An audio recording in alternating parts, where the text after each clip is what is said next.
అందరికీ హలో అండి. ఈ వీడియో వచ్చేసి చేపల పులుసు వీడియో.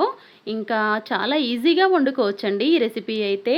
సింపుల్ ఇంగ్రీడియంట్స్‌తో టేస్టీగా చేసుకోవచ్చు చేపల పులుసు.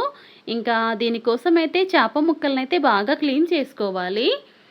ఉప్పు, పసుపు వేసి ముక్కలన్నీ రుద్దుకుంటూ బాగా కడగాలి. ఒక 4 సార్లైనా కడగాలి. అప్పుడే మనకి కర్రీ అనేది స్మెల్ రాకుండా టేస్టీగా ఉంటుంది.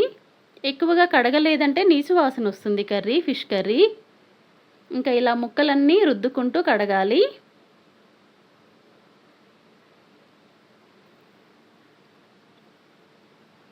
ఒక 3-4 టైమ్స్ కడిగేసి నీళ్ళేమీ లేకుండా పక్కన పెట్టుకోవాలి.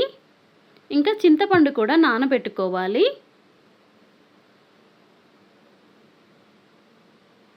ఇప్పుడు చేప ముక్కల్లో రుచికి సరిపోను ఉప్పు, కారం ఒక 2 టేబుల్ స్పూన్లంత కారం కూడా వేయాలి. అంటే మనం ఎంత తినగలమో దాన్ని బట్టి వేసుకోవాలి ఉప్పు, కారం అనేది. ఒక అర టీ స్పూన్ పసుపు, ఇవన్నీ వేసి కలిపి పక్కన పెట్టుకోవాలి.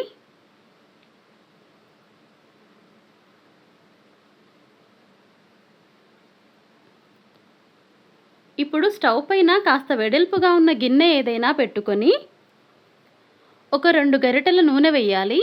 ఫిష్ కర్రీకి కొంచెం ఆయిల్ ఎక్కువ పడుతుంది. అలా అయితేనే టేస్ట్ బాగుంటుంది. నూనె వేడెక్కిన తర్వాత పావు టీ స్పూన్ ఆవాలు వేసి అవి చిటపటమన్నాక ఉల్లిపాయ ముక్కలు వేయాలి. ఉల్లిపాయ ముక్కలు సగం పైనే వేగిన తర్వాత వెల్లుల్లి, ఇది ఓన్లీ వెల్లుల్లి అండి, అల్లం అయితే వేయలేదు. ఒక 2 టేబుల్ స్పూన్ల దాకా వెల్లుల్లి పేస్ట్ వేయాలి.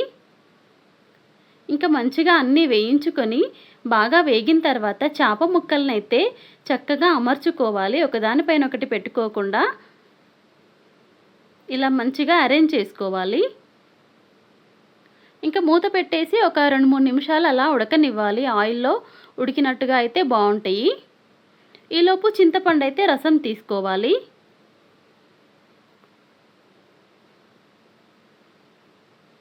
ఇంకా చింతపండు అలాగే మనకి ఎంత గ్రేవీ కావాలో దానికి తగ్గట్టు నీళ్లు కూడా ఇక్కడే వేసేస్తున్నాను నేను.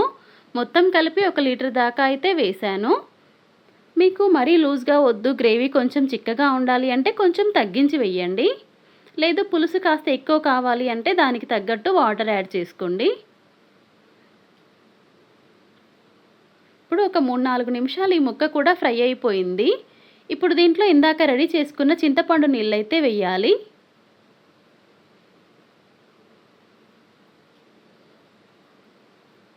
ఇంకా గరిటేమి పెట్టి కలపకూడదండి, ముక్క అనేది విరిగిపోతుంది కదా. 2 వైపులా పట్టుకొని తిప్పేసి ఒకసారి బాగా తిప్పేసి మూత పెట్టి ఉడకనివ్వాలి. ఒక 4-5 నిమిషాలు అలా ఉడికిన తర్వాత కరివేపాకు, పచ్చిమిర్చి ముక్కలు వేసి మరొక్కసారి తిప్పి మూత పెట్టి ఉడికించాలి.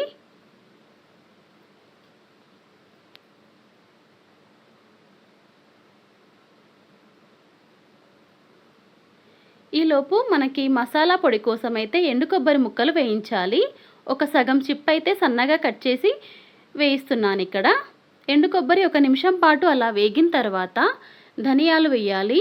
ఒక 2 టేబుల్ స్పూన్ల ధనియాలు, వాటిని కూడా మరొక నిమిషం పాటు వేయించాలి. ఇప్పుడు దీంట్లో మెంతులు ఒక పావు టీ స్పూను,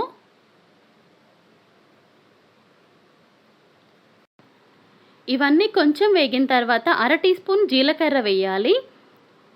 మరొక అర నిమిషం పాటు వేయించుకొని స్టవ్ ఆఫ్ చేసే ముందు 1 టేబుల్ స్పూన్ గసగసాలు వేసి మరి కాసేపు వేయించి స్టవ్ ఆఫ్ చేయాలి.